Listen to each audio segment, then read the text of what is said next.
Well, ladies and gentlemen, welcome back to the Go-To Food Podcast, and today we're joined by one of the most influential chefs in the world and a Swedish rock and roller, Niklas Ekstedt, who made cooking over fire sexy again. Congratulations with his Michelin-starred restaurant Ekstedt in Stockholm and many more. Niklas, welcome. How come we've got the pleasure of you being in London? I'm doing a dinner tonight in Mayfair. Oh, lovely. Coin with it's going to be exciting. You know, cooking. They are a very Asian restaurant. Yeah.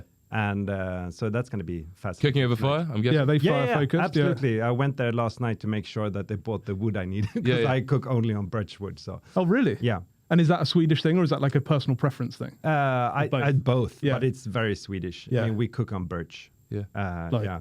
It's the leaf trees. I mean, to be frank, it's the least expensive wood to buy in Sweden. Really? So when you use a lot of wood like I do, but it's also hot. You know, my cooking is very different from, I mean, a lot of people like mix my cooking with kind of like barbecue with ekshibari, but my cooking is very different from that.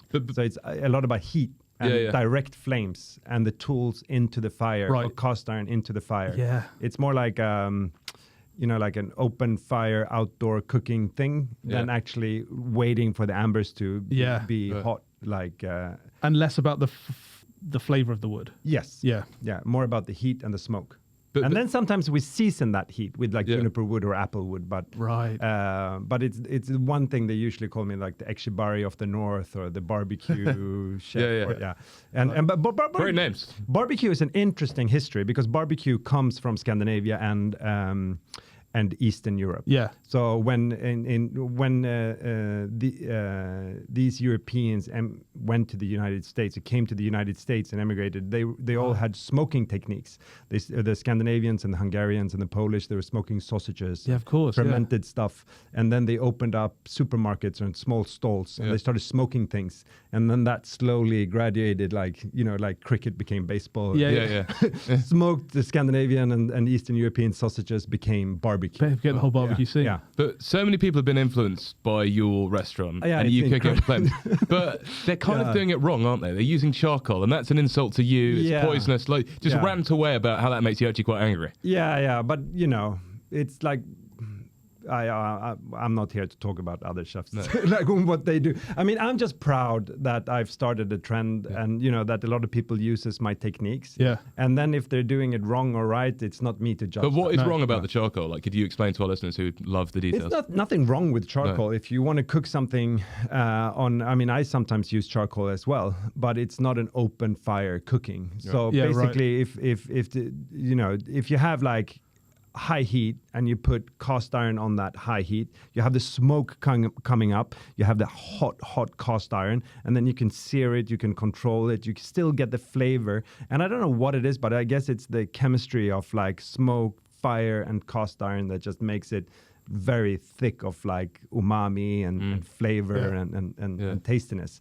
And grilling more like the Basque way, like if you put wood into the oven and then you bring that down to ambers and then you put that ambers and then you grill it on. That's great as well, but it's not what I do. No, right. No. You opened Ekstedt in 2011, obviously not using any gas, any electricity, just using the bare ancient bones. Yeah. What was the catalyst for that moment? I had a fine dining restaurant that was that I opened when I was only 21, 22 years old. Yeah. I used to work with René Redzepi from Noma. Well, he was your first employee, He was my first employee, my number one employee. Yeah. Oh, really? Yeah. And so he helped me open my first restaurant. Yeah. So it's a very fine dining driven, very molecular.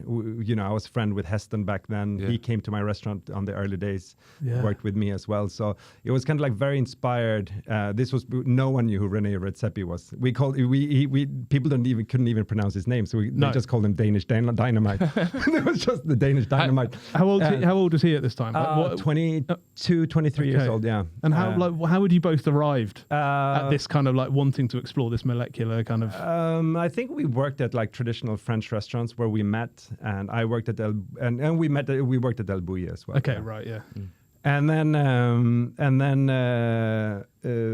that kind of like, and at that time, it's almost, it is 25 years. I was going to say 25 years ago, but it is 25 years ago. Wow. 25 years ago, it was like Scandinavia was also like Sweden was really looking for like the next the Swedish version of like Jamie Oliver, like celebrity chef. Yeah. So I kind of like ended up in that. I was trapped into that by media almost because that TV wanted that. You know, I was young. I was in my 20s. I had fine dining restaurants. I came out of nowhere. Yeah. And so they put me early on TV, and I mean, I became like a celebrity chef in Sweden pretty fast, pretty young.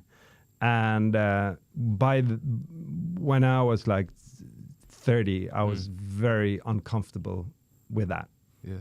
Super uncomfortable. Really? I didn't feel my persona. I didn't like it at all. You were being like forced to behave in a certain way, or like fulfill a like stereotype. But I did it as well. I was trapped into it. It was exciting at the beginning, right? Exciting, and I was like flattered by it, and I was, wrote cookbooks and was on TV, and when I looked at myself, I was just like, oh my God, where did I end up? How did I end up like that? Yeah. And so I decided to take a break. And also it was René, who was my close friend, and also Heston and a couple of other people that I was very close with, were booming. They did not go the celebrity chef way. They went hardcore, 50 best, fine dining, cooking, and they made it big. So were you jealous of that? Yeah, of course. Yeah, I felt I was kind of like the mother-in-law favorite chef, and they were like the chefs. Yeah. Do you think there was any jealousy the other way? Like, you're obviously looking at them thinking, I want that. There must have been an element of...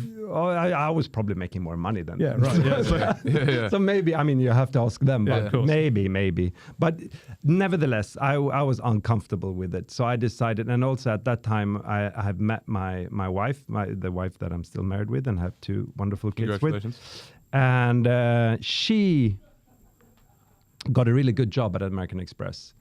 And so she was making quite good money, and I decided to sell the restaurant and stop cooking. And we bought a house out on the islands, on the archipelago. And I had this dream of just being home with the kids, chopping wood. Yeah, not doing anything and letting my wife do the hard work. Yeah, sounds amazing. And that's what happened. So for how long were you chopping wood? I was at home with the kids for almost a year. Cool.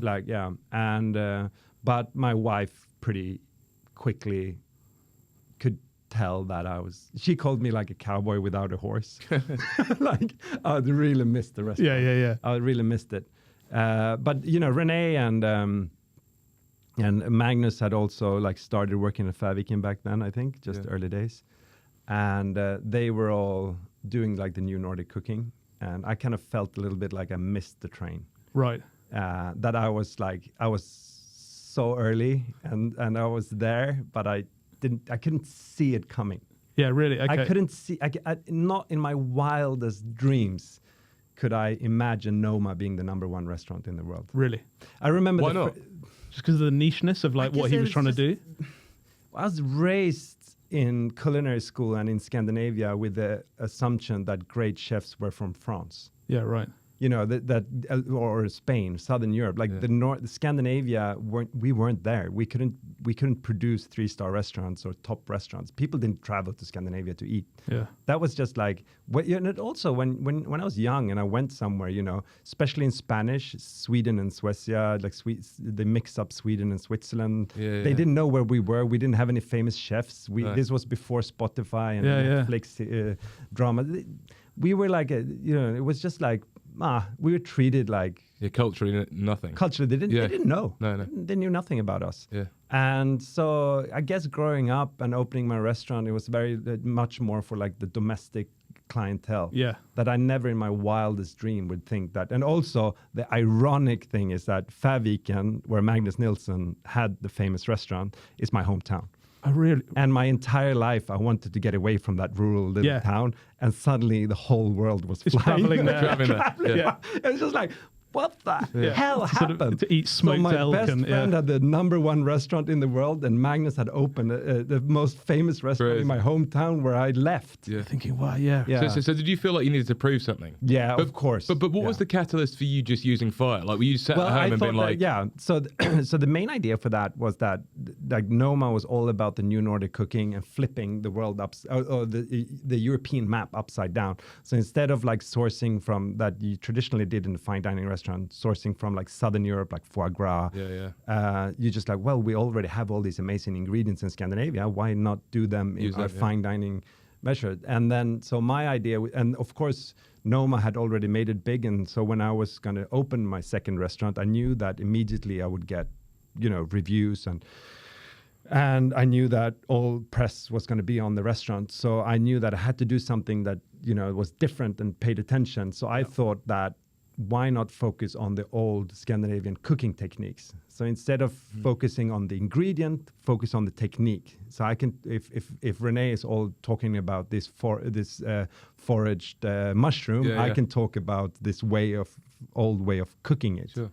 And then at the same time, I watched this documentary about Thor Heyerdahl, who is this Norwegian explorer who was historian, but he was a very controversial one because he thought that civilizations back in the day had more in common. Sure. And the way then he proved that was he built a boat called the Kon-Tiki, and he sailed the oceans on old boats to prove that islands were had transportation means. Right. Cool. And that boat and that documentary was just like, holy shit, that's what I'm going to do. I'm going to like build a kitchen that's the Kon-Tiki of restaurants. That's the old style cooking kitchen that's in a modern environment, and proving that people back in the days cooked more delicious food than we think. Yeah. That we're not like with pacojets and induction ovens and sous vides are not going to make your food delicious. No. Never in my life will a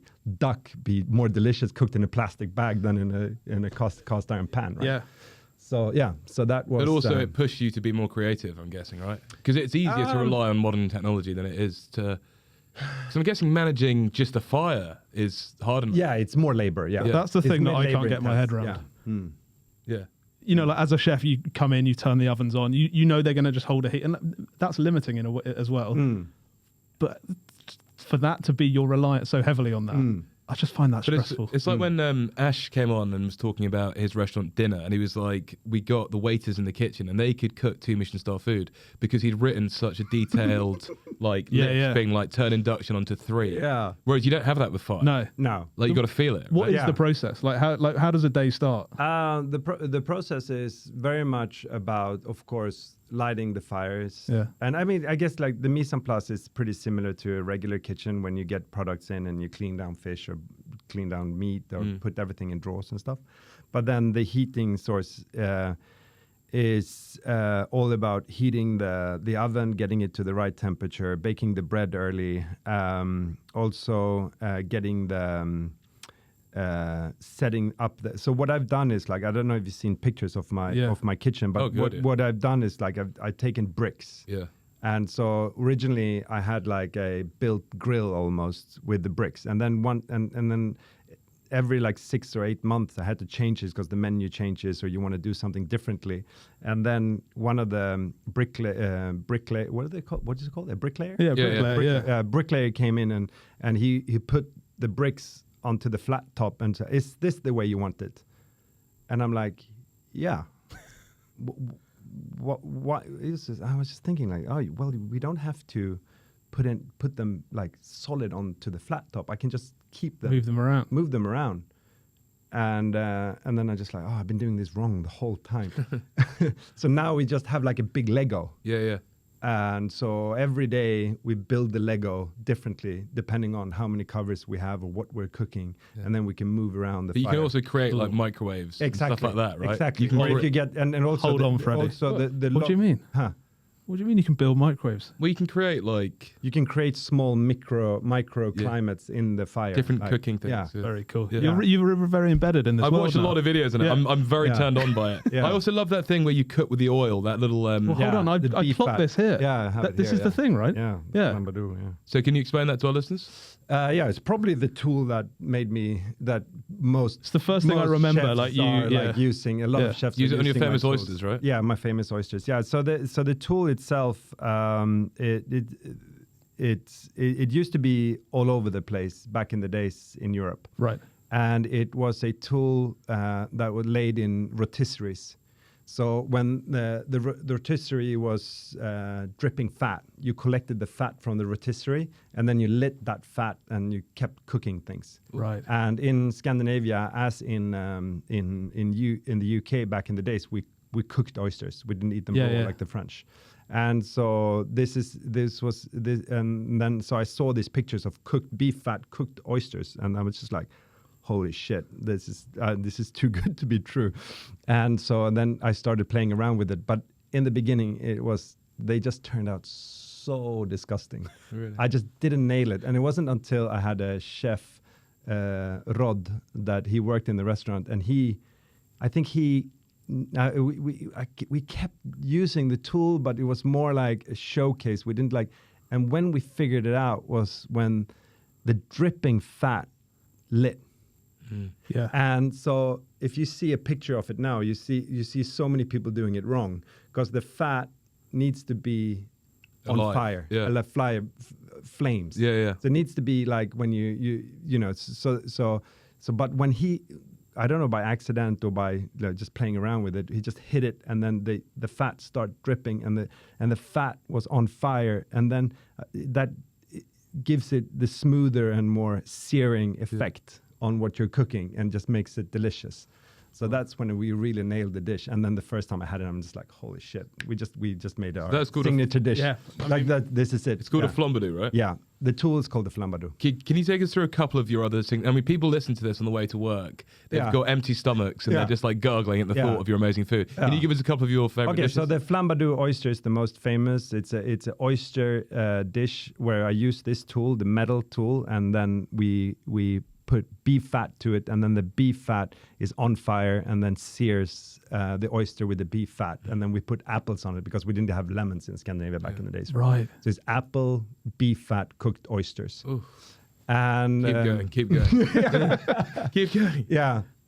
And then it's the juniper cooked fish. It's the other one that's made that we do all the time and doing tonight as well. I usually use like salmon or char, and it's just when you have a hot open fire and the flames are really hitting, I put wet juniper wood, quite a lot of it, and it needs to be wet like almost like hours. Yeah. Especially in the winter when juniper wood is dry, you need to put it quite long. You like soak it. Soak it. So it's wet, and you can even bring some of the water on top of it, and then hit the fire with all that juniper, and you get that branch, and you get the juniper berries just hitting that fire, and then you put the fish straight onto the juniper wood, and then you cook it on the skin side with the juniper wood, cooking the fat fish on top. That's a really delicious. And also your reindeer looks amazing. Yeah, the reindeer we cook in way different ways. So I mean, the indigenous people of Scandinavia is someone that I've really started using different techniques from, also the fermented techniques, but the reindeer, of course, is their main dish. Yeah. And we cook reindeer in various ways. We do the black pudding the way that they do it, just the blood. And then we also sear, of course, the meat. And that's also like different from kind of like grilling, that we actually use just hot pan, and then the game meat in room temperature, and then sear it with only salt, no pepper, and pretty rare in the middle. So that's something. And the other one is seaweed on the fire as well. That's becoming something that people are more and more interested in, the technique I use. So as a flavoring, so what we to eat. So what we do is we take a quite big fire, a lot of heat, and then we kill the fire with wet seaweed. Yeah. And then the seaweed starts cooking, and then we put seafood into the cooking seaweed, and that cooks, and umami flavors and saltiness flavors So it's like a cooked, smoked seaweed scallops or shrimps. I also read that your puddings are all hot. Yeah, That's awesome. That's fucking yeah. So they're We cooked in don't- the fire as well, are they? Yeah, Yeah. The most famous pudding we have, it's the signature dish as well. It's the porcini, the mushroom souffle. Sep. Yeah. Sep souffle. That Yeah. was fucking good. Yeah. Yeah. And that was my wife. My original idea that I was working with for a long time was that I wanted a mushroom souffle to begin the dinner with. So the first thing you got when you came into the restaurant was a souffle. And but not having electricity and having a souffle, the first dish on the menu, was Nightmare. very challenging. Yeah. And all the other cooks thought I was completely nuts, Yeah. and they were correct. They were like, the suspicious on this matter was like, Yeah. you're on. afterwards you're right. So what I did was, and then we were like experimenting with the batter, and then my wife was stopping by the restaurant to say hi to me or leave some keys or something, and then she's like, "What's this?" And I had put like sugar into the mushroom souffle batter to make it rise and just to be easier to work with, to have something like to start off with. And then she takes a spoon and she goes, you're making a new pudding, a new dessert. And I'm like, well, Yes, I wasn't. yeah, I wasn't, but now you're like, you have a point. And then we put it on as a pre-dessert, and everyone was just like astonished. Blown away. Yeah. And then I think what really nailed the dessert and made it highlight was that Christian Puglisi from Copenhagen, the Italian Danish chef, came and put it on his Instagram and said it was the best dessert he've ever had. Bang. And then we couldn't take it That's away. it, Like yeah. everyone asked for it. We took it away for like a month, and then people just asked for it. So now we just have it on the So menu. is it when we head to Stockholm to eat at your restaurant, Yeah. even though you can do it in London as well Yeah. to some degree, it's a set menu? It's a And set what are menu. your thoughts nowadays on set menu versus... No, don't go there. Oh, go on. No, go on, please. Oh, we need your genius mind. yeah. Wow. Where to begin? A set menu debate. It kind of like...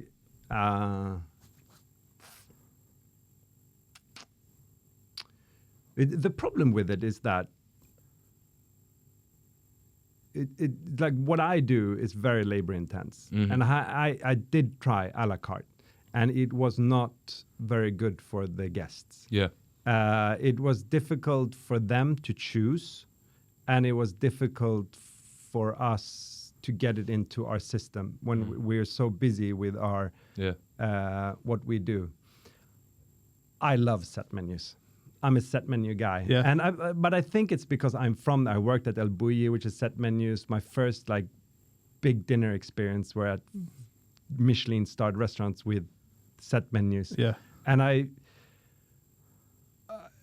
just the one time I go out, the times I go out, I just want them to hit me with the best thing. But it's also how ambitious the kitchen are. I mean, when you start put a set menu because you want to make money or you want to like have, I think that's when you're in trouble, right? Yeah. Or when you feel as a guest, you feel like, oh, this set menu is just to rob me. Yeah. Actually, all the delicious things are on the a la carte. Yeah.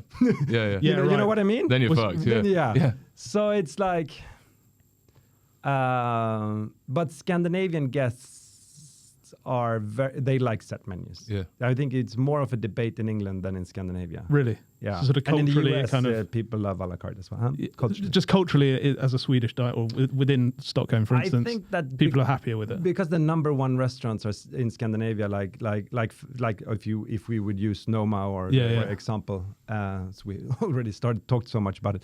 I think they have the set menu, so people are used to that, and people are more. I mean, like.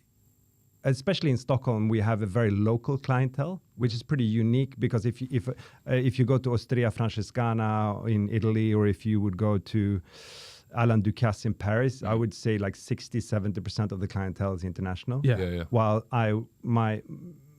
in my restaurant, it's the opposite. Really? Yeah, it's 60-70% Swedes and 20-30% foreigners. That's amazing. But then Swedes are quite good at even in the summer they stay in Sweden, aren't they? Yeah. Like they love it. They love it. But you know, obviously we hear a lot about Copenhagen. You're just talking about Copenhagen. If we were going for a long weekend, Ben and I, to Stockholm, a couple of places we're eating. Obviously we're going to yours, but like where else do we like to nip into? I mean, there's so many new restaurants lately. So what happened was during the pandemic, we had a huge generation shift in Stockholm. So a lot of the established, long-running fine dining restaurant closed down. Right. I think a lot of them were like, they just had it. Yeah. So it's like a good excuse to kind of call it a day. Stop. So, I mean, Waxen, Gaslogik, Agriculture, there were like 5 or 6 top restaurants that closed shortly after the pandemic. Yeah. And then now it's a new generation that are opening up restaurants. A lot of them are like Asian influence. Right. And the like super Scandinavian new Nordic cooking has a little faded out. But still, I think it makes Stockholm a little more interesting. There are quite a few restaurants outside the city that are like popping up as well. Like outside or just on the outskirts? Yeah, outside. And unfortunately, the big openings this year has been, or last year, were down in southern Sweden. Okay. So Daniel Berlin reopened his restaurant after closing it for years and had a very challenging time with his family, where unfortunately his wife passed away. So he had a tough period, but it's now back with like hugely appreciated restaurant. Yeah, is it good? I haven't been yet to the new one, so I'm looking forward to that. But it looks extraordinary. And then we have a couple of like other small restaurants out in the countryside. Knyta Fors that cooks is similar to what I do, and you have Eng, and you have a couple of like 1 Michelin starred restaurant that are really interesting. And then in the city, the new generation are. Some of the best restaurants at the moment are Asian restaurants with Japanese influence or Thai influences. Cool. And is that because there are like diaspora from those places in Stockholm, or is that people who've travelled and then come back and they're cooking the cuisine? I mean, it's a little mix. Yeah. But some are like have been raised in Sweden with parents from Asia, and now they want to do their own thing. And some are like moved in from abroad. Yeah. But what's really, I mean, if you talk about traveling, what not a lot of people know at the moment is the Swedish kroner is super low. Really? It's the lowest we've had it in ever. Really? So it's a good time for us to go. It's a really good time to go if you're normally British. Quite expensive, isn't it? Yeah. So now people always say that Stockholm. Well, no, I think it is. But like if you live in London, like, it's kind of you're not getting a great deal, but it's equivalent. You're like, But now like Sweden is like 20-30% less expensive than Denmark. Yeah. Wow. And so it's the cheapest city, least expensive city to visit in Scandinavia at the moment. Get there immediately. There. It's one of my favourite places to travel. So, you go into the archipelagos and like go wild and then come back into the city and eat. It's like such a nice, I don't know. I think one it's of amazing. the reasons is like what Scandinavia is like, you have like Norway is very based on the oil. Yeah, it's right. like the Qatar of Europe, the richest country in Europe. Yeah. And it has a very high, a lot of gas and oil. Yeah. And Denmark is very medicine with like Ozempic and all those things. It's Ozempic from Denmark. Yeah. So it's medically driven. Beautiful. And while Sweden is exports, Volvo, Ericsson, IKEA, high tech, IKEA. Yeah. And so we need actually high tech Swedish. Yeah. So Spotify, Skype, of course. all these. Do you do companies. Swedish meatballs yourself? I mean, obviously I IKEA. do. I love them. Yeah, I love Swedish meatballs. I mean, but you can't beat IKEA's, can you? IKEA is the best thing that have happened for Swedish cooking. I mean, it's everywhere. I mean, before IKEA went international, no one knew about Swedish food, but now everyone. I mean, it's. I think like everyone that goes to IKEA have something Swedish to eat when they're there. Of course. Either it's candy, it's meatballs, or sausage or something. But of course, it's the low end of Swedish cooking. But I mean, McDonald's did that for burgers, right? Yeah, of course. They made the burger famous all over the world. And so I think that's what IKEA is doing at the moment. Ben, are you getting a drink ready? What are you doing there? Oh, good. Just can't wait. Yeah, go on. I'm just getting a bit thirsty. Well, what are you making? Well, make just a little white Americano. It's not something particularly exciting. Perfect. That sounds all right? Sounds great. I quickly want to start on, finish on the fire. Obviously, there must be some disaster, nightmare days where horrible. We still have them. Yeah. But could you give us like one which is in your memory? I mean, you came in like your sous chef's on fire. Okay, so the worst day ever in the kitchen in the Stockholm restaurant was during just after this horrible Russian invasion in Ukraine. Yeah. That fucking shocked Scandinavia. It was it's like one of the worst mornings in my life, having a war so close to us. But it also made the wood price skyrocket. And fuel prices went up 30, 40, 50%. Yeah. And my the guy that I've bought wood from since like 12, when did it open? 2011. Yeah, 2011. So 14 years or 13 years. You know, I've been getting my wood on a regular basis. He's just like, I can't deliver. I'm not allowed to deliver this much or that much wood. And I'm like, okay, just give me a huge batch of wood. And I got this space next to the restaurant. I asked one of my neighbor landlords if I could get his old garage, and I could put a shitload of wood in there. And I did. I put all that wood in there. And then months went. The problem was that the wood was sitting on a concrete, and the concrete was wet from the winter. And then, so the top part of I should have known this. I mean, it's not rocket science. But the wood, of course, on the top was super dry. But the further down we went on that batch, the wetter the wood went. And the bottom batch was just soaking wet. And so it was coming into a full weekend, packed. And then just and no wood to buy on that amount of wood that we needed from anywhere. And then we basically just had just the whole kitchen was just really just billowing with smoke. Yeah, and then I was just like, and then all the guests had like smoke in their eyes, and the chefs couldn't work, and it was just like, oh my God, fucking shit, this is just going so south you can possibly think of. Then the day afterwards, I call we call it sotare in Swedish, the guy that cleans the pipes, the chimney sweeper. Chimney sweeper. Yeah. So I called the chimney sweeper in because, of course, all that smoke from the wet wood completely dusted the whole chimney and the extraction. And then the chimney cleaner comes in, and on top of the roof, we have this extractor that extracts the smoke higher up, so our neighbors don't get any smoke into their apartments or anything. And then the chimney cleaner guy puts his head into the chimney, and his hat flies straight up into that extraction. And that wheel that spins the extraction bends. Oh my God. And breaks down. Brilliant. And then and this is like Friday afternoon. Like we have wet wood, no extraction, full restaurants. Oh my God. Yeah. That was a nightmare. That was a nightmare. That's a delicious little drink you've created. Is that all right? Tell me about it. Yeah. Just a little vermouth and tonic. Yeah, it's beautiful. So let's keep it simple, refreshing. Pre-service drink. Yeah, nice. Exactly right. Yeah. You grew up in a small town of Japan, surrounded by nature. Your dad apparently the cook in the house. What are your childhood food memories sort of growing up around there? Because surrounded by nature, I'm guessing. Yeah, I mean, my first strong memory were my mom when she picked mushrooms and she fried them in the house. And she used to cook them down before freezing them in bags. And that house, just like with chanterelles and girolles, just like completely went up into this thick kind of mushroom buttery heaven, and so that's probably my first strong memory from and I got the mushroom on toast and everything.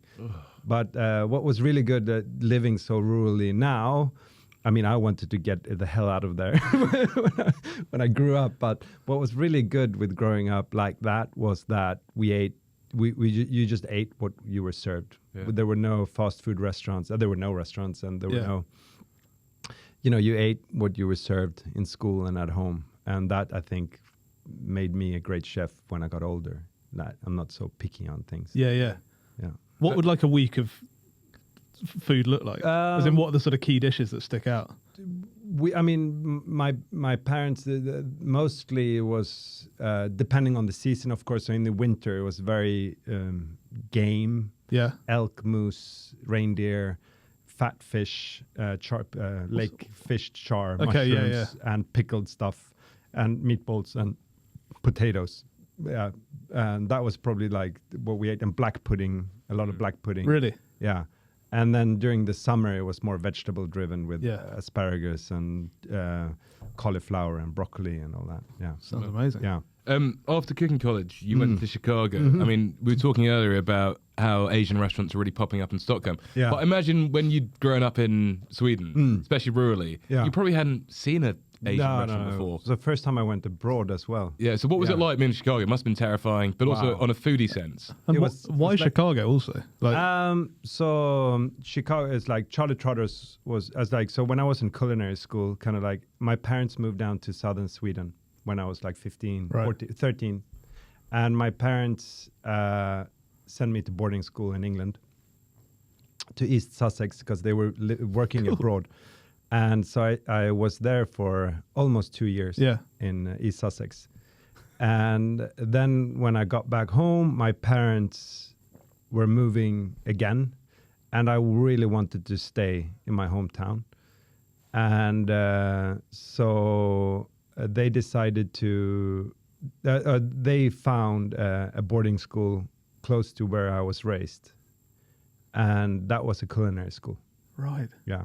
So it was like, it was the only way that I could stay in my hometown without my parents. So it wasn't like you had a burning interest in food? Not really. I mean, my parents always say that I did have, but I think it's a lie. What was the British school food like, moving over as a Swedish boy? Actually, because at that time, my dad was, when I grew up, my dad was a coach for the Swedish national team in kayaking, canoeing. Cool. And so what he did, he worked with the design of canoes and kayaks. Yeah. And then, so he was working for a British company in England, outside Brighton, Prestige Canoes. And then my mother was sick, so she was with her mom in southern Sweden. So I was like put close to my dad in England. Yeah. And but I mean, now it's great because I learned English and I learned English culture, and England is my second home. So but of course I didn't know that back then. But so I came to England in 1991. Yeah. And it was I was young and I was in culinary school. In boarding school there. It's called Temple Grove. It's now closed. Yeah. And it was boys' school, very traditional British boarding school with high discipline. But I loved it actually. Really, I had a great time. It was so different from Sweden. I learned English. There was a lot of sports in school. And there was a lot of history. It was very, very, very different from rural Sweden. Yeah. And then I came back to Sweden, and then I started culinary school when I was 15. And I was back home, happy not to be in England anymore, not to be in British boarding school. I didn't need a uniform anymore. I could be myself. Yeah, right. And so I started culinary school. And then second year in culinary school or something, I got a teacher that thought that I had like a talent. Like he was the first one ever that saw that I knew how to cook. Yeah, right. And he actually called my dad and said, like, your son, he's really good in culinary class. I think number one, he should go there more often because I didn't spend too much time. You should attend. Yeah, I should attend to class. And so I started that, and then Gunnar Ajaxson was his name. And Ajaxson and me, we became really close. He became my first mentor. Yeah, nice. And then... did you think you were good? Like, did you feel like, oh, okay, I'm getting there? Or was it a surprise when he kind of took an interest? It was a surprise when he complimented me on it. And then I think, when you get, as a kid, when you get compliments and you get told that you're good at something, it's really rewarding. Yeah, you want to lean into it. Especially me, who had been like a shit kid. Yeah. And And then my dad asked him, like, what do you think my son should do to become like a professional chef? Yeah. And because he came from Michelin-starred restaurants in Stockholm that he used to work at, he said like he should go to a top restaurant abroad and do an intern, you know. And my dad said like, oh, what do you recommend? And he recommended restaurants in France. Yeah. And my dad said like, well, he speaks English. He's been to England. Maybe we should choose a top restaurant in an English-speaking country. Yeah. And because this is before London had any, I mean, they had top restaurants, but it wasn't like it is today. Yeah. And then so he said like, well, I heard of this restaurant in Chicago that's apparently amazing called Charlie Trotter's. And then my mother's friends knew someone that knew someone in Chicago. And then so I stayed at the Church of Sweden. So the Swedish church in Chicago, I rented a room in, and I helped out in the church there. Yeah, apparently you used to have to do some quite weird things. Yeah. What did you have to do? You had to I had to wash the ladies' hairs. Yeah. What? Yeah. As part of your rent? Yeah. Cool. Yeah. So the lady looked after you had to wash her hair for it? Yeah. Yeah. Incredible. Strange. Yeah. Sweet old, like second generation Swedish immigrants to Chicago. And it was incredible because, you know, I came to Chicago at this time when the Swedish church and the Swedish community was dying out. It was like, you know, the last generation that spoke Swedish. Yeah. Because, of course, their parents came to Chicago as immigrants. And now they were raised in Chicago and still spoke Swedish. But they were like a dying breed. And you could tell that in the church as well. It was kind of like this last like breath of Swedes. And then suddenly I became one of them. Yeah.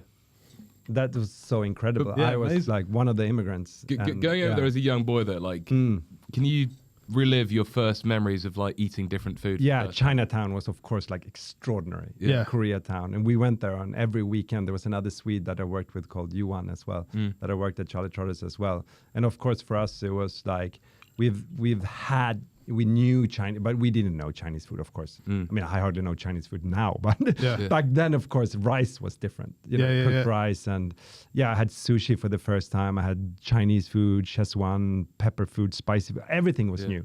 Tortillas, I'd never had a tortilla. You know, everything was new. So it was like extraordinary experience in so many ways. It was the most famous restaurant in the city. I mean, you must have cooked for some pretty special people. Oh, I mean, everyone was there. Yeah. It's Cindy Crawford, Michael Jackson, Bill Clinton, the King of Sweden, Prince Charles, everyone. Wow. I mean, everyone. And what was the food like for those who don't know? Actually, I think at the moment, Charlie Trotter is reopening with Alinea. So the space been empty for 30 years, and they're reopening it for a short time to as a celebration of him. I mean, Charlie Trotter sadly died. He passed, but it was like the new American cooking. So it was Charlie Trotter was on the forefront of fine dining cooking in America back then, and he had, when I arrived there, had been awarded the #1 restaurant in the United States 3 years in a row. Wow! And it was just before Thomas Keller became. I was going to famous. say, is that because So it was in the 90s. Charlie Trotter's was the shit in the United States. It was like El Bulli in the end of the 90s in Europe. So it was all the famous chefs in the world were there, apprenticing, looking at it, and doing guest dinners and pop-ups. And it was just like every day was just completely mad. Yeah. But the food was very based. It was the first time I read about organic food. He was very into farming, organic. He was in forefront for farm to table food. He was, but and what he did, which was like new at that time. So if you think of like Pierre Kaufman and Gordon Ramsay and back in the days, and Mark Pierre White, they did all French food. Yeah. But I mean, Charlie, he mixed the different cuisines. So it was like Japanese inspired plating, but it could be like a foie gras sauce. Right. It was like completely nuts back then. And it was also set menu. Yeah. And vegan. Really? Which is like extraordinary. In the 90s? Yeah. So he had two options. He had you had one set menu that was his set menu, regular set menu, and then a vegan set menu. That must have been mind blowing to people at the time. At that time it was like unheard of, like no one heard of. Was it hard adapting to the professional kitchen? Holy shit! Back then it was just like. I read that the 90s is full of bullying. It was. You said that you would be killed if you did that today. Yeah, I mean, one day, for example, I'll give you an example. Yeah, one day, this girl that I worked with on the cold section, she always chewed gum coming into work, and chef hated that. Yeah. And with because being a cook, you can't chew on a gum because you can't taste things. Yeah, because you got like a minty, So you don't do that. Yeah. And then, so every time he saw her, he just like, what the fuck? What the hell's in your mouth? Spit that out. And, and then we working on the salad station. I remember every single minute of it. It was like a mâché salad, like a, what do you call that in English? Yeah, is it like lamb's lettuce? Yeah, like lettuce, like the salad. Yeah. And with salsify and a vinaigrette and seared foie gras. And then seared and then cold foie gras. And then we sent it out. The maitre d' comes back with one of the salads from one of the tables, and they found a chewing gum in the salad. Oh my god! So what happened? And imagine this chef, that he went ballistic on small things, like if there was a thumb on the side of a find a piece of chewing gum. Someone found a chewing gum, Jesus. and everyone knew who chewed gum. Yeah, of course. And he just came in, and he was just. I was just like, where do I go? Where do I hide? Like what? I was like, because I knew it wasn't me, and I knew that he was going to go completely nuts. with this girl standing next to me, and so he went up to the bread basket, and on like next to the bread basket, we had the previous day's breads. Yeah. So they were like dried rolls, hard rolls that are left from the day. Then he just started throwing them at her. Like everything he had, like a baseball, like he threw the stuff at her until she was lying down on the floor. Christ. And he just went up and threw like 20 of them in her head. Wow. Yeah. Jesus. And then he fired everyone. The whole kitchen was fired. Brilliant, you're done. Brilliant. Presumably you were all rehired the next day. Yeah. Sounds like Mark a bit of work. Was she all right? Did she ever that's terrible. Yeah, she never came back. No, you don't. No. But those were like those were days. Like, oh my god, You then went to work at El Bulli before it was properly famous. Mm. I mean, you were saying that the food was amazing. We even had empty tables back then. Really? Yeah. The first time I came to El Bulli, the funny thing was like Ferran came to Charlie Trotter's. Right. He had dinner there. And then I was on the end of my visa. I went down to LA and worked for a couple of months. And then I was going back to Europe. And then I remembered that Spanish chef that Chef Trotter talked about. And then I called Charlie and I asked him if he could call the Spanish. I didn't even know his name. The Spanish chef, no. The Spanish chef in outside Barcelona, if he could get me. Not until I was on the train to Spain, I read his name. You're like, wow. And I think I forgot. Maybe this is the way, it's a long time ago, but I don't think I knew his name when I came into the kitchen. Really? Yeah, Ferran. And did he have that? Was he already starting to build his reputation? Yeah. Or were you, I mean, it sounds like you were early on. There were articles about them in like Swedish culinary magazines. And back then it was before internet. So, you couldn't really read about it. I mean, there were internet, but it wasn't internet. No. They were like, you couldn't like Google things. Yeah. And you had to wait 20 minutes for it to load. Anyway. You couldn't see pictures. I knew very little, about the kitchen itself. And of course, Massimo Bottura was there. Oh, wow. Came in, it was one of the, and then Albert, his brother, was there. Wow. And Christian Puglisi came, and it was just like, that was a brand. It was just like entering a different universe. I mean, everything you knew, everything you did is gone. Yeah. And it was just like, it was one thing in the morning, it was like, Ferran wanted you to come early to work. And one morning I was, we were driving to work, and the guy that was driving from, they had like, were staff accommodations, and the staff accommodation were in the Roses, it was a little further down. And the guy, you could hitchhike with someone that had a car. And then I was driving with this one guy, and this one guy that I drove was in the back of the car every morning with, he always rolled. We had a lunch break, and he always smoked a joint on his lunch break.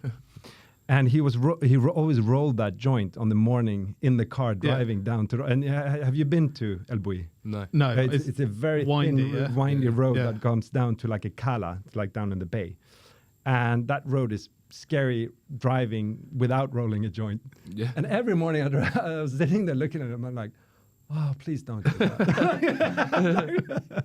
And then one morning he hit the side of the road, and we went off. Oh my God! And it wasn't terrible, but one got like a scar in his face, and we had to pull the car back onto the road, and it was just like, oh, Jesus. And so we were late. And then the chef goes like, "Where the hell have you been?" And we're like, "We went off the road. We crashed our car." He's like, "Yeah, but you're still late." Not my problem. No, so that was the attitude, like no excuse. You're on time. And then when you got there in the morning, they didn't. Back then it was lunch and dinner. Then I think a couple of years later they closed lunch because it was just not doable anymore. Yeah. But when I worked there, it was lunch and dinner, and they didn't have enough pots and pans for all the stuff. Because you had to go there in the morning, then you had to pick up all the things that you were going to use during the day. And so if you needed 3 pots and 2 spatulas and 1 sheet tray, that you needed to collect that in the morning in a shed. And then there was a queue outside the shed in the morning. And then they opened the shed, and then when they launched the first iPhone, you were like scrambling to pick up all your stuff. So you needed to be at the front of the queue also to get what you needed. Otherwise, otherwise you're screwed. Wow. And then when you got onto your station, you needed to hide everything because people stole your stuff. Jesus. So it was war. And then they in the beginning of the season, I was picked up and they said, "Yeah, you can start." But what I didn't know was that they took like 10-20% extra in the beginning of the season. And then they always fired 10 to 15 people during the beginning of the first couple of weeks. And the way that they did that was not like a talk or like, "Oh, you have to speed up." They just went over and just knocked your shoulder, and then you had to leave. Said, "Fuck up." What? Yeah. It's like Squid Game. Yeah. Wow. Maybe. Yeah. It was like. So then, are you working in fear of getting that knock? Yeah. I still do. Yeah. Even now. Well, yeah. So you were so afraid of doing mistakes. And I remember one time. I'm telling too many. No, it's incredible.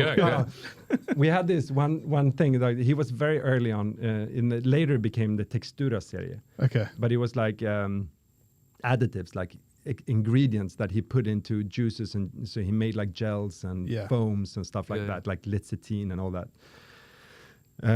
Different types of gelatin and stuff like that. And there was, we were making this small, it's a famous dish of early days of El Bulli, was like grilled vegetables. And then he took them into like a gel. So you got the grilled vegetables, but every vegetable was a warm gel. Yeah. And then I was making one of them. And it needed to be so, they came over with and looked at them, and they measured them, and so they were like, they needed to be exactly the same millimeter, every single one of them. And you had like 3-4 people making one flavor. Yeah. And I was making one flavor, and then I just accidentally made them a little too long or something. So I took away a little bit of it, and I was so afraid of them finding that little piece. So I ate it. So I just destroyed the evidence. Destroyed the evidence. Yeah. Like, so I ate like 5 or 6 pieces of that, but that gel was so thick and so heavy. Yeah. You could only eat like 1 teaspoon. You can't. I ate probably like 6 teaspoons. So when I woke up I had like, stomach ache from hell. I was probably just a big jelly. I was just like jelly candy. My whole stomach just swollen up. It's mad. So I puked so I puked up. And can you imagine like if you would have eaten like hard jello? Yeah.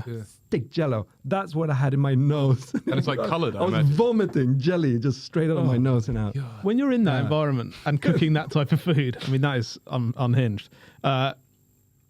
Is there any moment where you think this is crazy? Yeah, all the time, every day. Every day. So you're not fully bought in, thinking this is genius. I love you. Or is it both things? I thought he was an idiot. Yeah, right. Every day I went home, I thought that I'm treated like what? that's why I opened my restaurant so early. Yeah. I just need to get out of it. I need to get out of this. Yeah. I can't be a prisoner in this Yeah. in this type of environment. And do you think It's there were just people not you were good for working me. with who were drinking the Kool-Aid and were loving it? Or did most people, because it's so unhinged, were thinking... Everyone hated it. I don't know if anyone said that this is... I mean, it's still... But I guess it's like war, right? Yeah. It's kind of like, it's the worst time of my life, but it's also the best time of my life. Yeah, right. Okay. It's kind of like I come back and I like... Of course, I learned a lot and it was an amazing time and I wouldn't have changed it for my life. I mean, those years at Charlie Trotter and El Bulli changed me, made me who I am. But would I do it again? No way. Yeah. But it's what Chet Sharma said about, where was he working? In San Sebastian, the crazy place. What's it called? That crazy restaurant? Mugaritz. Mugaritz. He said the exact same thing. He was like, this is just fucking insane. And then eventually one day someone said like, you got to get on board or fuck off. Wasn't Mugaritz that the guest called the police because he refused he refused to pay. Yeah, I saw that video. It's hilarious. Really? Yeah, it was just too crazy. He's like, this isn't food. I will not pay I'm for not this. paying this. Yeah. This is like... But I mean, now you're cooking Michelin star food, but you're doing it like ancient techniques over fire. I couldn't be more honest. No. There, you're just a bit of like a scientist, or like Yeah. you're like a factory setting, You're like aren't you? brick in the wall. You're not cooking. No. No. And you learn very little. Yeah. And I think that's like why you don't really have... that's why, everyone that comes out of that, like René came out of El Bulli, and so did Massimo Bottura, and so did Christian Puglisi. And all of those chefs have chosen a completely different way of working in a way, pattern. I mean, there are like similarities with Noma that, I think that René did apply the techniques of El Bulli very well in Noma, more than I did. Yeah. I thought it was just insanity.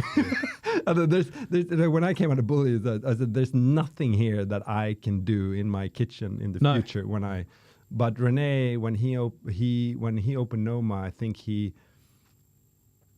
did things that El Bulli did very smartly. Yeah. In the form of the way that he executed the kitchen and the way that quite interesting. Yeah. When he worked for you, we had Michel Roux on, and he said that Gordon Ramsay was the most talented chef he ever worked with. He could just tell immediately. When you had a young René, 21-year-old, working for you, could you tell immediately that he was? But how? He's the best chef I've ever worked with. Really? And what is that? Like what? I think he was very early on, very flavorful. Okay. And very like in the moment. The one thing that he's not very good at is stress and service. But I think he's learned that through the years. As in, it gets to him. He can't keep a clear head. Right. Zero. And I think it's a little bit like, my wife and I, we decided pretty early on, because we had that experience. She's not from the hospitality, but I've talked a lot about it with her. But I think that when we had our first kids, we just said like, this is going to be like a kitchen service. Like everything that happens, then we say to each other during this is not going to count. At the end of service. Yeah, exactly. And I think René kind of like, he thinks that everyone is on board with that, but of course the modern times, like it's not anymore. You can't behave, or you can't talk, or you can't speak to people like you do that. And so I think now he's learned that. But back in the days, he had a very short temper. Really? He'd go off. Yeah. Do you still enjoy eating sort of that? Like if you went to go to the Fat Duck tonight, like would you still enjoy that food or not? Not the Fat Duck, I think, because I've had that food so many times, and they changed the menu very seldom. So I know all the dishes, and I know most of the things. I think I wouldn't like. I would enjoy it, of course. Yeah. But what really makes René and Noma just an extraordinary restaurant is that they keep changing their stuff. Yeah. That every time you go there, there's something new. I mean, there's of course things that you recognize and that's been there for a long time, but the way that they reinvent themselves every time is just extraordinary. It's amazing, yeah. I think this is the only restaurant in the world that do that. It completely starts from scratch so many times. Yeah. Ben, have you made any food today? The wonderful Niklas Ekstedt? Freddie, I have. What have you made? I mean, he was mentioning flavorful. We hope it will be flavorful. It will be flavorful. What is it? I don't know if it's a cop-out. I've made Swedish meatballs. Oh, lovely. With a little cabbage salad and some potatoes. Oh, wow. Sounds great. Does that sound all right? Yeah. Amazing. You obviously opened Niklas when you were 21. That's very young to be opening a restaurant. Yeah. We spoke with Phil Howard, who sort of did similar. He did a couple of years in the kitchen, then opened Ellison Street. Did you feel like you were ready as a chef to open? Like, Nah. John Williams from the Ritz said you need to work 10 years to be a proper chef. What are your thoughts on that? I think I was ready in one way. I was ready. I think as an artist, I was ready. I wanted to express myself, and I wanted to do my thing. And I think being naive and being young can be also very good. Yeah. Because one thing, the one thing that troubles me at the moment is I'm getting older, and my creativity is lacking. I'm not as creative as I was when I opened my first restaurant. I was way more brave and way more open to create because I didn't know. Yeah. So knowledge also limits yourself because you can get stuck in things because you think it's already done, or I've had that, or I've eaten that, while actually maybe the 99.9 of the people that are going to come have never heard of it or have never had it. But in your mind, it's like it's a copy, right? Yeah. And copy and creativity has this clashes all the time. And when I think it's also like if you think of like musicians or great artists, they're usually way more creative when they're young. Yeah. The older they get, mostly the music become more boring. Knowledge becomes a hurdle. Yeah. Yeah. And I think it's the similarities. I mean, I don't think Oasis can do the music today that they did in the 90s. No. I think Picasso was way more creative when he was young than he was older. So, and I think it has similarities when you're cooking, that you can be way more creative and way more better when you're young. And I think that's why I'm always very curious on young chefs' restaurants. It's more, I think it's more interesting. But the one thing you're not is you're not as good as a restaurateur. Yeah. And I think that's when it becomes complicated. Yeah. Because the older you get, the better. I mean, I'm a way more better restaurateur now than when I was 21. I can run a restaurant because I've learned. I know tax situations. I know liquidity. I know the human side of it. Yeah. I know how to react when a young chef comes to me and his mother has died, or when someone is telling me that they're pregnant, or I know how to react. I know how to decide, and I know life. Yeah. So I can run a restaurant way more smoother, but I cannot invent the shit that I did back in the days. Yeah. You need some of that naivety to kind of, and that's why you need young chefs in your team. Do you mentor? Because like when we had Phil Howard on the show, he was just I don't mentor people. They mentor me. Oh, really? Yeah, absolutely. I think that's a completely misinterpretation, That's and I think it's one of the biggest problems today. Yeah. That older chef, they think that they need to mentor younger chef, but it's actually the opposite. The young chef, especially if you have an experience, if you come from a fine dining restaurant that I haven't been to and haven't worked at, and you come into my restaurant, you're my mentor. Yeah, right. If you're 20 years younger than me, hell yes. Yeah, that's the best thing that can happen to me. It was like John Williams said, isn't it? His young chefs keep him sort of modernizing and relevant. Yeah, and also it's like your kids. I have teenage kids. I don't know if you guys have kids. I do, yeah. Yeah, but my teenagers, they're the most amazing thing that have happened to me. Because they give me, knowledge about music and fashion and art. And please help yourself. Yeah, I can't wait. I think this is the first time a foreign person have cooked me meatballs. Well, is that right? Yeah. Whose recipe is it? I'll tell you whose recipe it is, Freddie. The big man. The big man's. Holy Fucking shit. hell. You're putting the pressure on you. 3 types of meat. It's actually only 2 types of Oh, meat. for fuck's sake. You've let yourself down. Well, you've let yourself down. I have to play. You did your best. I have to play the it's fiddle quite hard and to get hold it. reindeer in It's harder Kingston to get upon reindeer Thames. in London than you think. When you opened Ekstedt in 2011, we've spoken to the guys who opened St. John, and they said when you do something different. They were one of the first people I met at Charlie Trotter's. Really? Yeah. Really? Yeah. They came over and did cooked with us. Fergus. Yeah, Cool. No, it was Fergus. Fergus. Yeah. Sorry, yeah. But they were saying when you do something different, it's quite hard to bring people in, like customers, because you're doing something new and they're still unsure. When you opened that, was it quite hard initially to get people through the door? Yeah.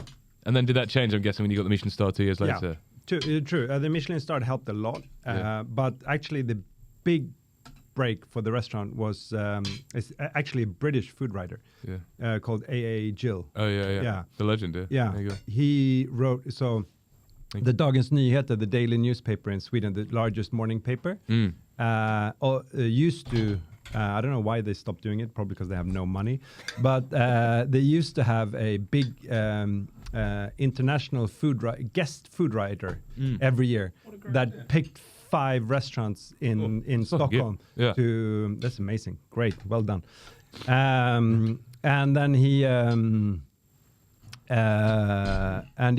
chose one of the restaurants he chose was mine. That's so cool. And he wrote a big piece on it, and he thought it was the most interesting restaurant he'd been to in a long time. Yeah, I bet. And so when that happened, when a famous foreign food writer writes about a local restaurant, all the local critics had to go there as well. And then that kind of snowballed it into the Michelin star and everything. Right. So the first 6 months, year was pretty empty, pretty difficult. And my wife thought I was completely insane because every day we lived in an apartment. Now we have, when we opened the restaurant, we were renting an apartment in the city because I was going to be close to the restaurant. And every day I came home, I had to get undressed on the balcony because she just didn't want me to come into the house. So it smelled so Yeah. These are good meatballs. They are good. Well done. Applaud. Yeah. Are they okay? Very good, Yes. Ben. What is the secret to that sauce? It's fucking good. Why was it so the meatballs, which I found fascinating, got fuckloads of cream and milk before you and breadcrumbs and spices. Oh, to bind them.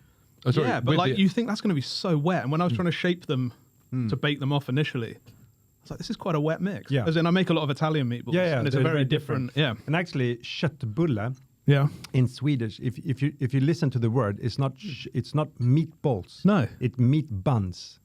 Right. So what people mistakenly think that Swedish meatballs are Italian frikadellis. Yeah. But they're not. No. Actually, it's a batter of It's exactly what it is, a breadcrumbs batter, and meat and onions that you then fry. Yeah. It's gorgeous. So it's a bun. Delicious. Yeah. And then what's the sauce? Just cream Cream, butter, And stock. and stock. Yeah. It's fucking good. Veal stock. Again, not easy to get hold of for No. Well, congratulations. Thank you so much. We always ask chefs, obviously you've had 3 restaurants and worked in multiple others.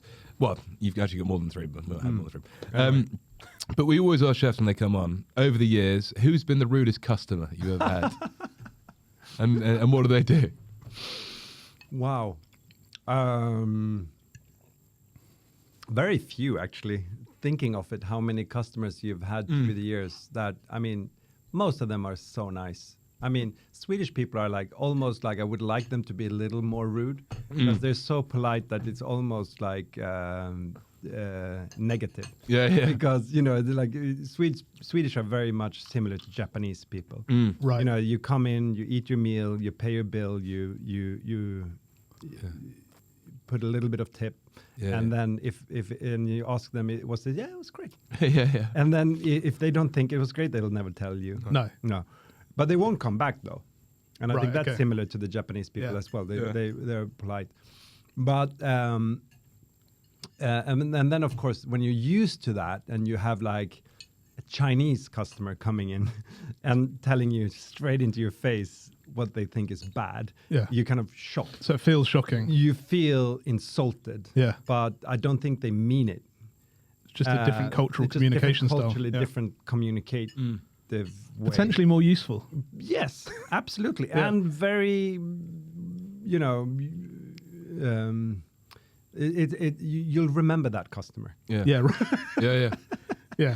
Good or bad. Yeah. But I think so. I had a Chinese customer once that I made donut. We had this donut, and we was new on the menu. I really liked it, and he just told me to my face that he thought it was thick and disgusting.